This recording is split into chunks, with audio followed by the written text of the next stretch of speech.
Mesdames, Mesdemoiselles et Messieurs, bonsoir à toutes et à tous. Soyez encore une fois les bienvenus. Vous êtes sur votre tribune très adorée, la tribune d'éveil des consciences. Alors, dès que vous êtes là, commencez par mettre les j'aime et partagez cette vidéoconférence au maximum. Partagez-la tant que vous pouvez. Et donc, nous sommes le 21 août 2024. Et depuis hier, 20 août 2024, la Confédération de l'AES, par un écrit officiel, a déposé une plainte contre l'Ukraine devant le Conseil de sécurité des Nations Unies, donc devant l'ONU. La plainte qui a été déposée fait allusion aux récentes sorties de l'Ukraine sur son choix délibéré de soutenir les terreaux dans le Sahel. L'Ukraine s'était réjouie des résultats qui s'étaient produits à Tinzaouatine.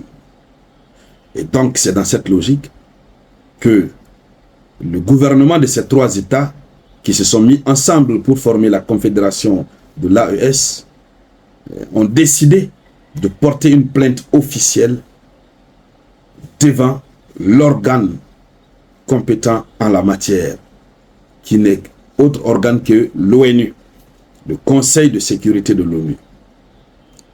La plainte a été portée. Tous les regards sont désormais dirigés vers l'ONU. Mais beaucoup sur le continent africain, étant déjà extrêmement déçus de l'ONU, estiment que c'est une peine perdue. Pourquoi l'AES se fatigue en déposant une plainte devant l'ONU? Et donc voici le sujet qui fait couler assez d'encre et de salive. C'est pourquoi nous avons décidé d'aller dans les profondeurs pour éveiller les consciences, pour que ceux qui ne sont pas en train de comprendre le bien fondé de cette démarche noble, juste et justifiée des pays de l'AES puissent comprendre. C'est donc de cela que nous allons parler dans le cadre de cette vidéoconférence, mesdames, mesdemoiselles et messieurs. Mais avant de continuer, comme d'habitude, acceptez de partager la vidéoconférence au maximum. Mettez beaucoup de j'aime, mais surtout vérifiez est-ce que vous avez activé la cloche de notification. Si vous me suivez sur YouTube, la cloche de notification est juste là. Si ça n'apparaît pas, ça veut dire que vous n'êtes pas encore abonné. Vous allez voir que c'est écrit s'abonner. Là, dans ce cas, vous cliquez sur s'abonner. Ensuite, la cloche va apparaître. Vous l'activez. Si vous me suivez sur Facebook, c'est par là. Vous cliquez sur la vidéo, vous allez voir la cloche ici. Alors, l'AES a très bien fait de porter plainte contre l'Ukraine devant l'ONU. Quel que soit ce qu'on peut dire sur l'ONU, l'ONU est au début de son déclin. L'institution est en train de connaître un déclin. D'abord parce que les gens n'ont plus de respect pour l'institution, parce que les gens ont compris la technique du deux poids deux mesures que l'ONU a toujours mis en œuvre. Mais la première des choses globalement qu'il faut dire, c'est que par cette plainte, les États de l'AES ne s'attendent pas à grand-chose. Mais à travers cette plainte, les États de l'AES contribuent à éveiller la conscience des peuples africains et des peuples du monde, notamment tous ceux-là qui continuent toujours à croire en l'ONU. Puisque la suite que l'ONU va donner à cette plainte va vous permettre, vous autres qui continuez à croire en l'ONU, de comprendre que cette institution ne vaut pas la peine. C'est-à-dire, l'AES vient à travers cette démarche mettre l'ONU devant un grand défi. Allons-y dans les profondeurs. Ce qui s'est passé à Tinzaouatine, c'est ce qu'on appelle le crime contre l'humanité. Ça, c'est de côté, crime contre l'humanité. Mais vous avez aussi l'acte de terreau, je ne veux pas prononcer le mot réel, puisque l'algorithme ne l'accepte pas. L'acte de terreau est une infraction condamnée par le droit international. Et donc, lorsqu'on a vu lorsqu'on a vu l'Ukraine sortir, partagez-moi cette vidéo. Voilà, il faut la partager au maximum. Lorsque nous avons vu l'Ukraine sortir, se féliciter d'abord, l'Ukraine a affirmé à travers son chef de renseignement qu'ils ont contribué à la réussite de ce qui s'est passé à Tenzawatine.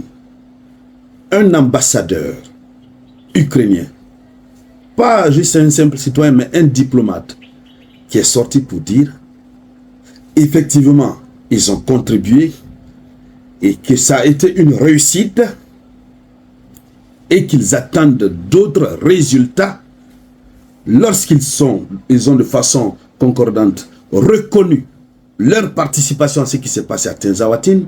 Personne ne les a accusés, personne ne les a poussés à parler. Ils ont d'ores et déjà déclaré, ils se sont déclarés être responsables de crimes contre l'humanité. Et le crime contre l'humanité, c'est pour ça que beaucoup sont jugés actuellement. À La Haye, on a vu Laurent Gbagbo, il a été envoyé pour crime contre l'humanité. Le mandat d'arrêt qui a été décerné contre des responsables russes, c'est pourquoi? Crime contre l'humanité. Tout récemment, Benjamin Netanyahu, je crois que c'est lui. Crime contre l'humanité, ce qui se passe à Gaza. Mais là, c'est l'Ukraine qui reconnaît elle-même. Le crime contre l'humanité, c'est quoi? Allons-y pas à pas pour ceux qui ne maîtrisent pas. Ce sont des infractions spécifiques prévues par le statut de Rome. Des infractions spécifiques commises dans le cadre d'une attaque de grande ampleur visant des civils, quelle que soit leur nationalité. À Tenzawatine, beaucoup de civils ont été envoyés au repos éternel.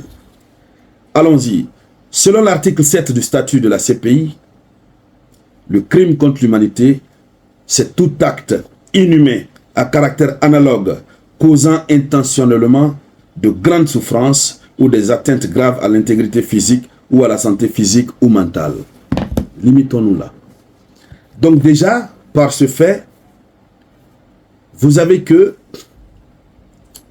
l'objectif de l'AES, c'est de démontrer au monde, déjà, premièrement, qui sont ceux-là qui parrainent les terreaux-terreaux. Les terreaux-terreaux qui déstabilisent l'Afrique depuis longtemps. Mais que personne ne veut reconnaître que ce sont eux qui les parrainent. Les Occidentaux disent que ce ne sont pas eux qui les parrainent. Ils disent non.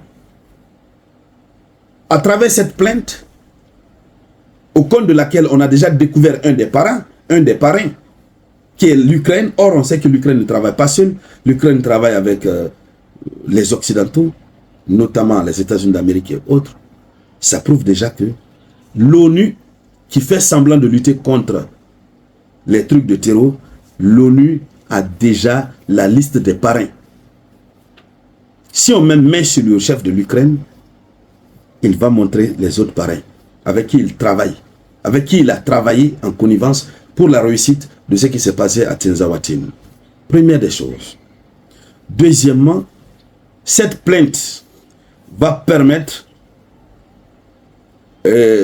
c'est-à-dire c'est une plainte qui va mettre l'ONU en face de sa responsabilité.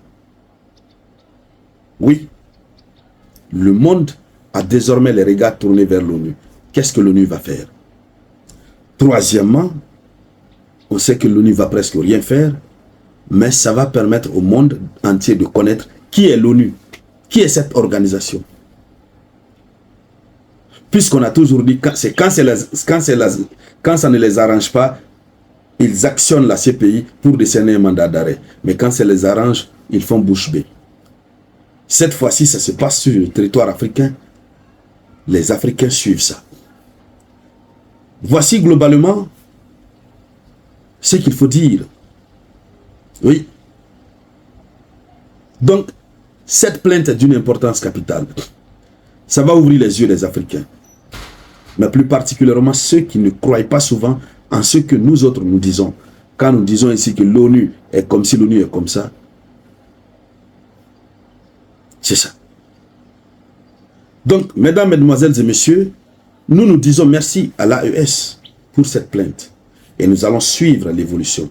Tout ce qui va en découler, on viendra ici en débattre sur la tribune d'éveil des consciences. Merci donc à toutes et à tous. Je vous reviens tout à l'heure avec de nouvelles actualités. C'était la voix de votre unique samouraï.